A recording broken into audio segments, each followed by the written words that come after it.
Hey everyone, welcome to episode 14 of My Favorite Norns scripts. Today I'm going to be talking about Sines by Utini.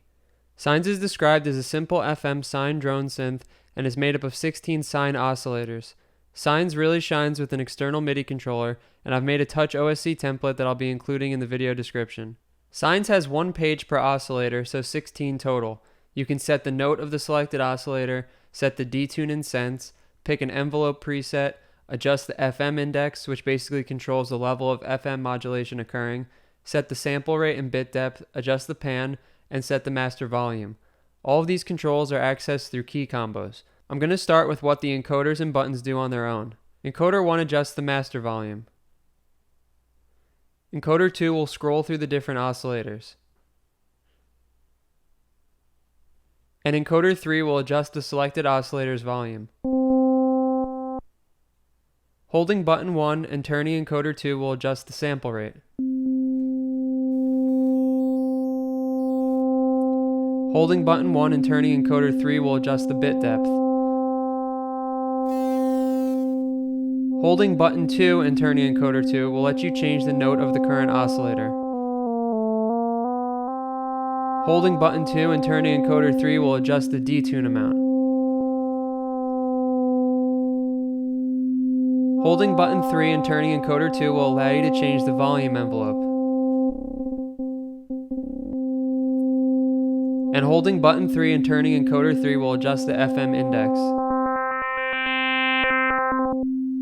The final control on this page is the pan. This can be activated by pressing buttons 2 and 3 at the same time.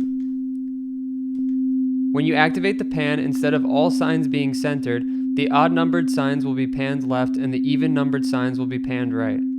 The parameters menu gives you a bit more control over the individual sines as well as scale controls. The first parameter is the scale mode. There are over 40 scales here by default. The notes of each sine will be set to match the scale you select. Root note sets the root note of the scale and affects the octave layout of the sines. The next two parameters are for interfacing with the 16N fader bank. The virtual fader submenu gives you volume controls for each of the 16 sines. This submenu is reflected in the mapping menu and makes MIDI mapping the volumes of the different sines a bit easier. The next 16 submenus correspond to the 16 sines and offer many of the same controls from the main menu. Since these are all identical, I'll only be going over voice 1. Like I said, these are almost all the exact controls from the main menu, but there are a few new ones. From here, you can manually set the pan position, either left, right, or center. You also get some more envelope controls. There's an attack and decay control as well as an envelope bias setting.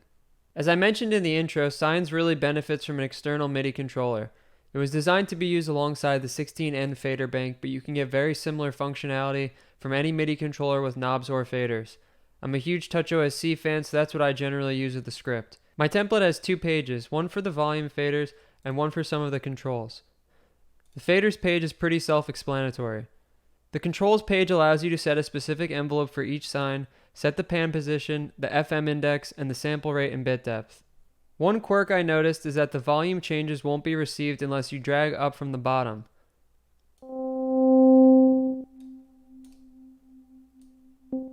However, it will latch somewhere within the first grid division, and then you can adjust it from there. This actually led me to a pretty interesting idea.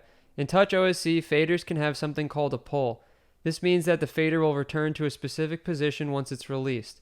This is useful for creating a pitch bend, for example, where you want the fader to return to the middle once released. If you set the default position of a fader to 0, meaning that its default state is off, and then set the default pull to somewhere around 15, the fader will slowly glide down to 0.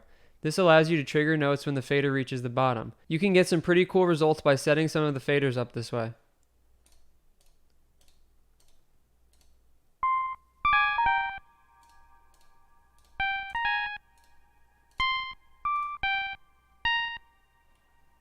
Sines isn't the most complex script, but I find it to be a lot of fun. It reminds me a bit of the Sonic Lab plugin Fundamental, however Sines is a little more user-friendly in my opinion. If you like Sines, Utini has made 3 alternate versions as well. All of them have the same basic interface, but instead of using sine waves, they use square, saw, and bandpass noise. If that's something that interests you, there are download links on the lines page. That's going to do it for today's episode. As always, thank you for watching, and if you have any topics or scripts you'd like to see me cover in a future episode, leave a comment below. I'll see you next week.